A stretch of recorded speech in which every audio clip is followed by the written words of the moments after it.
हात्तीको ताण्डव हेर्नुहोस् है। यो चाहिँ हाम्रो चाहिँ कसरी गन्दा भएको है। यता बाटो रामबहादुर गोले यहाँ मामाको घर यो हेर्नुहोस् न। यो आजको रातिको हात्तीको ताण्डव गरेर गएको छ। यहाँ पनि तामुल আচ্ছা আজি আমি ইয়াত বিশেষ আপোনালোকক ইয়াত মাতাৰ উদ্দেশ্য হৈছে আমাৰ যোনটো ডেইলি সদায় হাতীৰ যোনটো এটা কাণ্ড হৈ আছে আমাৰ গাঁৱত, যোনটো সদায় আহি পেলাই মোটামুটি 5টা 6টা 7টা মান ঘৰটো ভাঙি পেলাই আমাৰ ইয়াত ধ্বংস কৰি আছিল। আৰু যিবিলাক আমাৰ কণ্ট্ৰলৰ পৰা চাউল পোৱাটো যোনটো এইটো মানুহবিলাকে দুখীয়া মানুহবিলাকে লৈ পেলাই ঘৰত ৰাখিছিল, এইটো মানে ঘৰটো ভাঙি পেলাই মানে এই বস্তুটো আৰু বাহিৰত লৈ পেলাই হাতীয়ে আজি পুৰা খাই পেলাই এইটো শেষ কৰি আছে। আৰু ইয়াত আমাৰ ইয়াত যিবিলাক আমাৰ এতিয়া বৰ্তমানৰ EM আমাৰ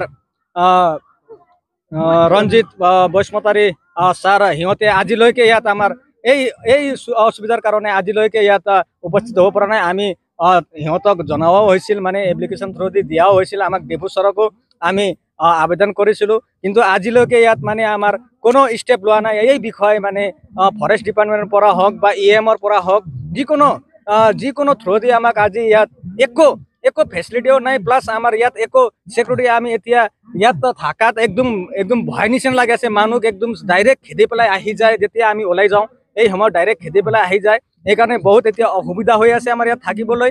আৰু মই যিবিলাক আমাৰ গাঁৱৰ যিবিলাক লিডাৰবিলাক আছে সিহঁতেও আজিলৈকে এইবিলাকত অলপ ফ'কাছ দিয়া নাই।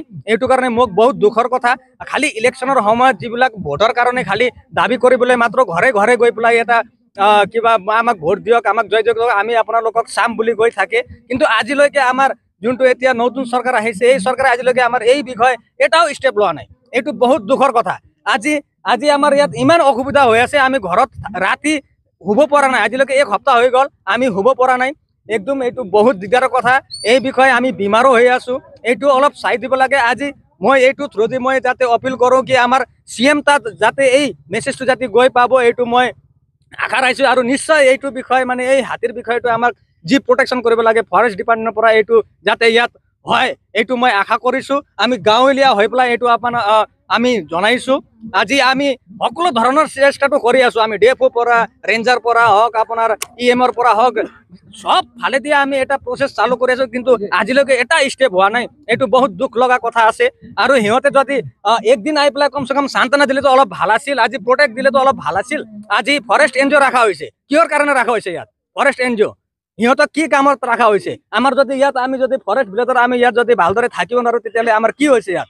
আমি থাকাটো ইয়াত কি আগত ইমান আমাৰ এইটো পুৰাণা ফৰেষ্ট ভিলেজ, তথাপিও আজি ইয়াত আমি সুৰক্ষিত নাই, এনেকুৱা অৱস্থা হৈ আছো। আজি হাতীৰ যিটো তাণ্ডৱ হৈ আছে এইটো তাণ্ডৱটো অলপ মানে যাতে আমাৰ EM আৰু ফৰেষ্ট ডিপাৰ্টমেণ্ট যাতে এইটো ফ'কাছ দিব বুলি মই আশা কৰি মোৰ এই বক্তব্যটো মই ইয়াতে সামৰি মাৰিছোঁ। ধন্যবাদ। মই দেউচুৰী গাঁও হৈ কৈ আছোঁ। 1 নম্বৰ যেতিয়া হাতী আহে তেতিয়া ইলেক্ট্ৰিক যায়, পানী নাহে, কোনো মানে কি নাই, ঠেণ্ডাৰিক নাই, কি নাই। এতিয়াও বিজুলী যায়, তেতিয়া হাতী আহে। ফৰেষ্ট ভিলেজক ফৰেষ্টক জনালে আমাৰ ডিউটি নহয়, কি নহয় কয়। তো একেবাৰে চাঙৰ মানে তুলসী ঘৰ বনাব কয়। যিজনৰ ধনী মানুহ তুলসী ঘৰটো আছে, গৰীবতো তুলসী ঘৰ নাই নহয়। তুলসী ঘৰ থাকিলে মাত্ৰ নহ'ব নহয়, কি আছে তামোল বাগান আছে, কি আছে, তুলসী ঘৰে কি খাব দিয়ে নেকি আমাক? শাক চব্জি আছে, শাক পাচলি আছে।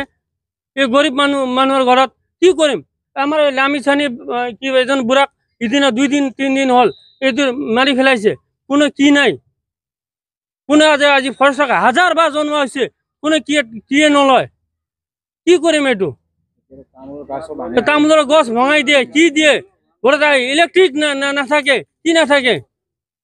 যেতিয়া আপোনালোকে বন বিভাগক জনাইছিল তেতিয়া বন বিভাগে আপোনালোকক চাংঘৰ বনাবলৈ চাংঘৰ বনাব কয়। চাংঘৰ কোনে যিহঁতৰ পইচা আছে কি আছে চাংঘৰ আছে, সিহঁতৰ পইচা নাই, কি নাই, চাংঘৰ কোনে পাতিব?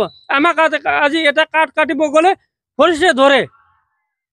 এটা কেনেকৈ চাংঘৰ বনাম? যিজনৰ পইচা আছে চাংঘৰ বনাইছে আছে, যিজনৰ চাংঘৰে কি সকলোৱে বনাব পাৰে নেকি চাংঘৰ? নাই খেতি নাই, বাতি নাই, কি নাই, কি বিজন ফেলাব পৰা নাই, চব ধানৰ বিজনবিলাক চব খাই দিছে, কি দিছে? নাই খেতি নাই, নৈ চব লৈ গৈছে, নদী লৈ গৈছে, বিজন ৰাখিব নোৱাৰে। কি কৰিম আমি? ধন্যবাদ। এইটো আমাৰ দেউশ্ৰী গাঁও। ইয়াত আমাৰ বনৰীয়া হাতীৰ উপদ্ৰৱ আছে।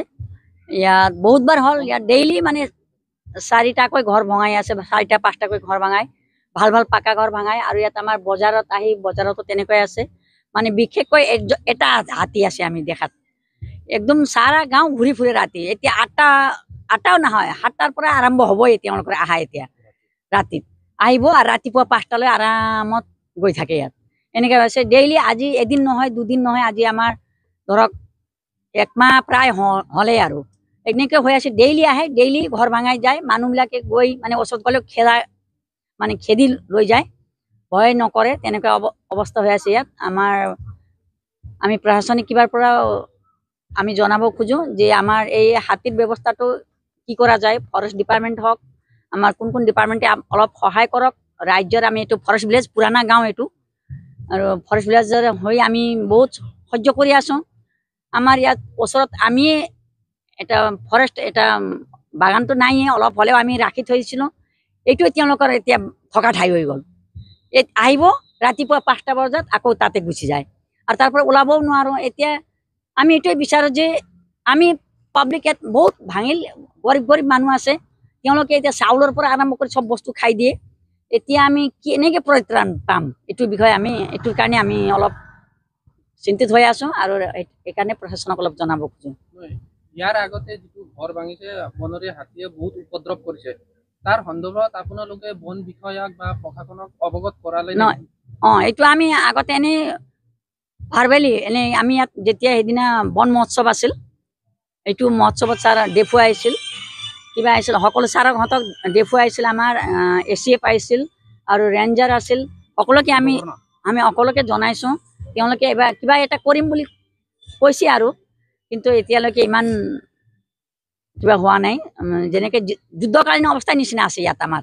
এতিয়া সন্ধিয়া হ'লে আহি যাবই আৰু এনেকৈ হৈছে। এতিয়ালৈকে কিন্তু প্ৰশাসনিক কিবাৰ পৰা আমি একো পোৱা নাই, পাম বুলি আশা ৰাখিছোঁ। দোকান হ'ল 1খন 2খন 3খন 4খন, ঘৰ এটা তাতে ভাঙিল 5খন, এই 2 দিনত 5খন 6খন ভাঙিল। এইটো আমাৰ ফৰেনাৰ চেকপোষ্ট আছে, তাৰ কিটচেন আজি ৰাতিত ভাঙি দিল। তেওঁলোকে হতভম্ব হৈ গ'ল, কি কৰিম কি নকৰিম, ৰাতিৰ ষ্টাফো কম, আৰু এনেকৈ হ'ল। আজি 6-7টা মান হ'ল। এজন মানুহটো একদম বেচেৰা খেদি গৈ মানে বাচিবৰ কাৰণে একদম পানীত, ইমান পানী আছিল, পানীৰ ভিতৰত সোমাই গ'ল। সোমাই যোৱাৰ পিছত কোনো এতিয়া হাতটো এতিয়া মানে লৰি আছে, ফুলি আছে, এনেকুৱা অৱস্থাত আছে। খেদি মানে ওচৰত গ'লে মানে খেদিবলৈ গ'লে জুইৰ লগতো ভয় নকৰা হৈ গ'ল। এতিয়া মানুহক তেওঁ মানে এতিয়া ভয় নকৰে হাতী, এনেকুৱা অৱস্থা আছে জংগলী হাতীৰ। আপোনালোকে প্ৰশাসনক কি দাবী জনাব? আমি প্ৰশাসনক জনাওঁ যে এনেও আমি এটা ৰক্ষণাবেক্ষণ দিয়ক। ইয়াৰ আগতো বহুতবাৰ তেনেকুৱা দিছিল তেওঁলোকে প্ৰটেকশ্যন এটা গ্ৰুপ পঠাইছিল, আৰু পাব্লিক হৈ মানে য'ৰ পৰা হাতীটো উঠি আহে মানে মেইন ৰাস্তা, এই তাতে মানে সকলোৱে পাব্লিক আৰু প্ৰশাসন ফৰেষ্টৰ পৰা মানুহ গৈ, গাৰ্ডবিলাক গৈ তাতে অলপ কিবা কৰিছিল, আৰু অলপ ৰক্ষা হৈছিল। কিন্তু এইবাৰ একো হোৱা নাই, একো দিয়া নাই। আমি বহুতবাৰ কোৱাও হ'ল। ইয়াত পাব্লিকে ভাবি আছে এতিয়া আমি ডেপুটেশ্যনে যাব লাগেনে, পাব্লিকহে দলে বলে যাব লাগে, এনেকুৱা এটা আলোচনাহে হৈ আছে। মানে ডেপু তাত যাম নে, ছাৰৰ ফেৰেঙা ছাৰৰ তাত যাম, ফৰেষ্ট মিনিষ্টাৰৰ তাত যাম, এনেকুৱা এটা আলোচনাহে কৰি আছে পাব্লিকে। সেইকাৰণে মানে এনেকুৱা হৈ গৈছে একদম, মানে এতিয়া ৰাতি হ'লে টোপনি নাই। মোৰতো গেছ হৈ গৈছে। মই 12টালৈ থাকোঁতে ৰাতিপুৱা 5টাতে 4টাতে উঠিব লাগে, শুবলৈ নাই। ইয়াত সকলোৱে মানে একদম বেমাৰী অৱস্থা, তেনেকুৱা হৈ গৈছে। মানে ৰাতিও শুব নোৱাৰে, ৰাতিপুৱা উঠিও মানে অলপ সময় থাকিব, এইটো নাই। মানে পুৱাতে একদম যাব আৰু ঘূৰি আহোঁতে নষ্ট কৰি যায়, এনেকুৱা অৱস্থা হৈ আছে।